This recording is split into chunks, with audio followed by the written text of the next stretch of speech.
Ad aprile i prestiti bancari al settore privato sono cresciuti dell'1,4% su base annua, come a marzo. Lo rende noto la Banca d'Italia. Nel dettaglio i prestiti alle famiglie sono aumentati dell'1,1% sui 12 mesi, mentre quelli alle società non finanziarie sono aumentati dell'1,7%.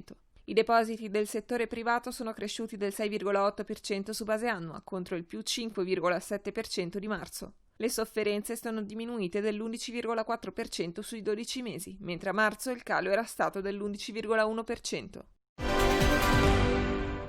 Un nuovo progetto editoriale per Parmigiano Reggiano si chiama Scaglie ed è dedicato alla valorizzazione del territorio e della sua comunità. Si parte con 5 contenuti legati al tema dell'apertura. Il presidente del consorzio, Nicola Bertinelli, spiega il senso di questa iniziativa. Da oggi è online Scaglie, il nuovo progetto editoriale del Parmigiano Reggiano. È una piattaforma multimediale dove incontreremo non solo il prodotto, ma soprattutto la comunità e il territorio del Parmigiano Reggiano. Sì, gli italiani, i cittadini del mondo conoscono il formaggio parmigiano reggiano, ma non conoscono tutto il mondo che c'è dietro, il legame tra il territorio e la sua comunità, che fa sì che il parmigiano reggiano sia molto di più di un pezzo di formaggio e lo ha reso il formaggio più importante del mondo. Quindi vedremo video, immagini, interviste di tutto quello che il territorio del parmigiano reggiano è in grado di dare. L'abbiamo chiamato Scaglie perché la scaglia è diversa da tutte le altre, però l'insieme delle scaglie fanno il prodotto. Quindi saranno tante pillole, tante scaglie di parmigiano reggiano. 50 miliardi per aiutare il Paese a uscire dalla crisi, ma anche la richiesta di modifiche normative che agevolino l'operato delle aziende, come la sospensione del codice degli appalti.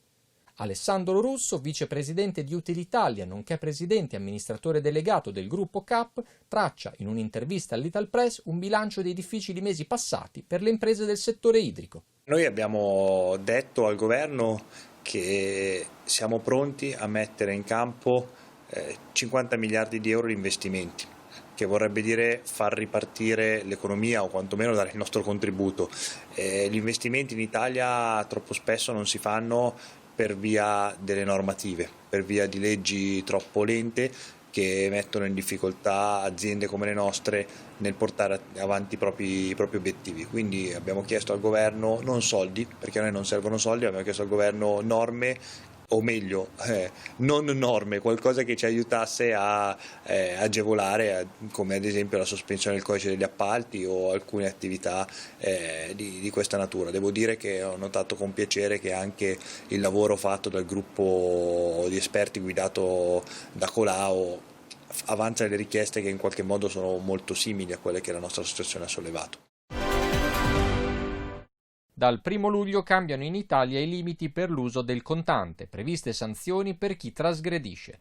L'economista Gianni Lepre ci illustra le novità del provvedimento. Dal 1 luglio 2020 ci sarà una svolta restrittiva per quanto concerne l'uso del contante. Infatti il contante sarà consentito usarlo soltanto fino a 1.999,99 euro. Ricordiamo che la soglia precedente era di 2.999,99.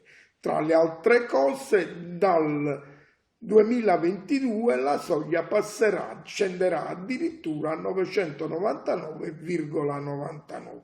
Quindi dal 1 luglio per i pagamenti da 2.000 euro in poi sarà possibile effettuarli soltanto per via tracciabile, quindi bonifici, assegni bancari, assegni circolari, carte di credito. Ricordiamo che contravvenire a questa regola significa andare incontro a sanzioni che vanno da un minimo di 3.000 euro ad un massimo di 50.000 euro.